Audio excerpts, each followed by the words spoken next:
Race the Wild, Chapter 2, Calling All Cuckoos.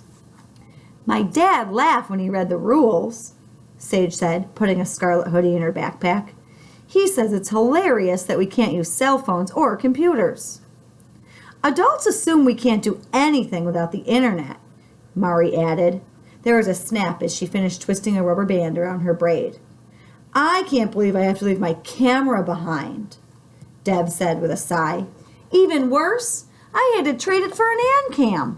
That isn't even a cool name. What is it? A combination of an animal and a camera? He was comparing his ultra-advanced camera to the tiny device that all the contestants had received that afternoon. This thing doesn't even have a decent telephoto lens. We're going to have to get super close to get our shots. The ANCAM was a digital camera and walkie-talkie combo made just for the race.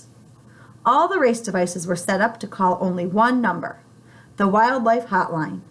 Teams could use it to contact the race organizers to get new clues, or if they got into trouble.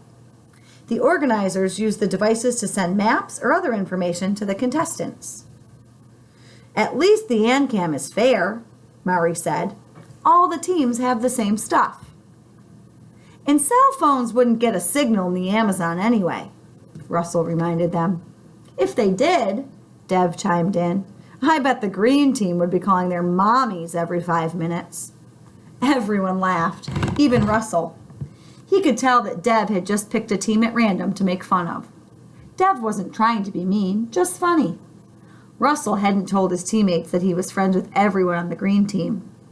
Now definitely did not seem like the right time. The funny thing about Dev's joke was that Dallas's mom had an awesome tech job. Her company made cutting-edge phones and other smart devices. Dallas's house was full of cool stuff. If anyone would have a way of contacting his mom from the Amazon, it was Dallas. The 4 members of the red team were in the middle of packing their bags. The wildlife started the next day.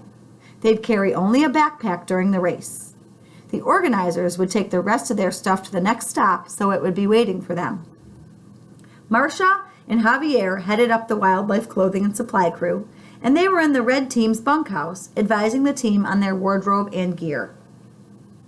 You all need to take a red backpack and a red rain poncho, Marcia said. But picking the rest is up to you.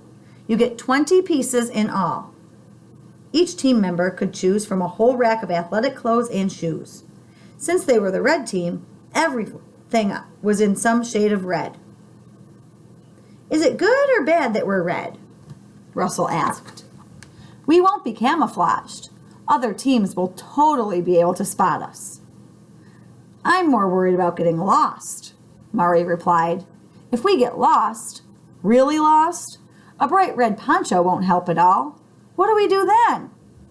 Don't get lost, Sage said in a matter-of-fact tone. We have to stick together. That's good advice, Javier said with a laugh. But Mari, Dev, and Russell all glanced at one another. It wasn't as if they were going to get lost on purpose. If you do lose track of the team, you could use one of these, Javier offered, holding up something that looked like a kazoo. He put it in his lips, and out came a sound that seemed to be half laugh and half squawk. Javier blew again, and the odd musical chuckle repeated. Oh, is that the call of the squirrel cuckoo bird?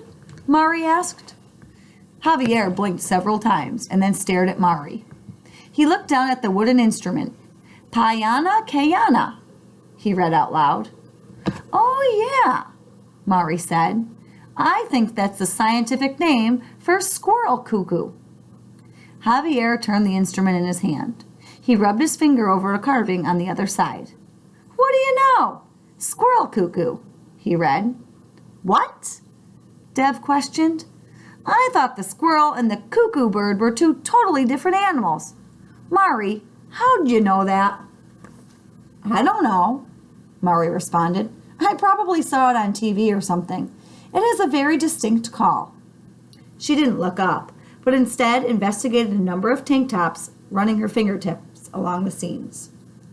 Russell joined Mari when she moved to the table with the shoe options. Did he want sports sandals that could get wet, hiking boots for protection, or running shoes for speed. What shoes are you guys getting? He asked. You need 2 pairs, Sage said, because they'll get wet and there's nothing worse than wet feet. Russell sighed. Sage had no problem giving advice. He reached for a pair of sandals like the ones he had worn last year. Don't even think about choosing something that doesn't have closed toes, Sage added. There are roots sticking out of the forest floor, creepy crawlies, and piranhas. You get the idea. Russell quickly angled his hand toward a pair of running shoes and some rubber boots. Next, he checked out the extra gear, ropes, climbing belts, a whittling knife. The 4 made their final selections, and Marcia and Javier packed up the remaining clothes and shoes. Bye, Team Red. See you at the send-off, Marcia said, waving. Here you go, said Javier, placing a squirrel cuckoo call in the palm of each kid's hand. On the house. Good luck, guys. Dev locked the bunk door and looked at his watch. 12 hours, he said. 12 hours and our lives will change forever. Russell glanced at the 2 photos he had put in the outer pocket of his backpack. One was of him and his big sister with their parents. The other was of Russell with Dallas, Damien, Jaden, and Gabe. Russell didn't have to wait a single hour.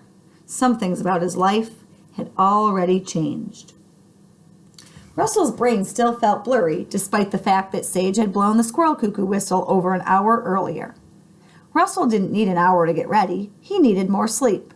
If Sage didn't chill out, she would drive him cuckoo. The jungle was alive with chirps and squawks, but the contestants were all silent. The morning mist lingered in the tops of the trees, sheltering the forest floor from the sun. Russell glanced at his teammates. He hoped they were ready. Hey, dude. Russell turned toward the hushed voice and saw Dallas standing next to him. His friend had on a pair of deep green cargo shorts and a gray swim shirt with green on the shoulder. I just wanted to say to have a good race. We're all rooting for you. Thanks, man, Russell said. He grabbed Dallas's hand like they always did after a good football play. Then they slapped each other on the back. For a moment, Dallas's hand rested on Russell's backpack. Russell watched Dallas return to the green team. Dallas gave them a thumbs up, and Russell's friends looked at him and waved. They were all smiling, which was weird. They never smiled before a game. They were all business. You know those guys? Deb asked. Yeah, Russell admitted. They're my friends from football. How come you're on our team? Sage wondered. Got me, but I am, Russell said. He caught Sage staring at him, studying his face. Look, Bull's coming, Maury whispered.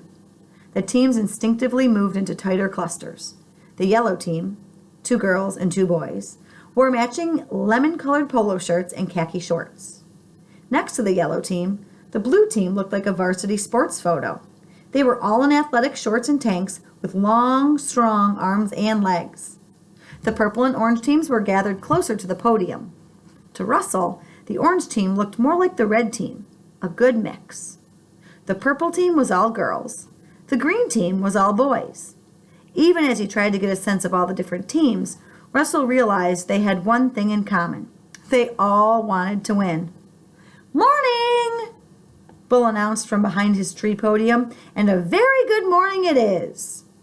He paused as a few kids mumbled a response. Excuse me, you're about to race in the wildlife. Is it a good morning or not? Yes! The contestants cheered. The sound seemed to stay in the clearing, echoing back on the small crowd. Well, you have your gear. You know the rules, so there's no reason not to start. Punch the answer to the first clue into your ANCAMs and get going. He paused and tipped his fedora forward for effect. The teams waited for a cue. What's the name of the life source that snakes through the rainforest all the way to the Atlantic Ocean? Answer it and go. Creature feature. Squirrel cuckoo. Scientific name. Paiaya cayana. Type. Bird. Range. From Mexico to Argentina and Uruguay and on Trinidad. Food. Large insects, including caterpillars and wasps, sometimes spiders, small lizards, and cocoa beans, rarely fruit. This cuckoo bird gets its name from its habit of running along tree limbs. It likes to jump from branch to branch, much like a squirrel. It doesn't fly very often. The squirrel cuckoo nests high in the trees.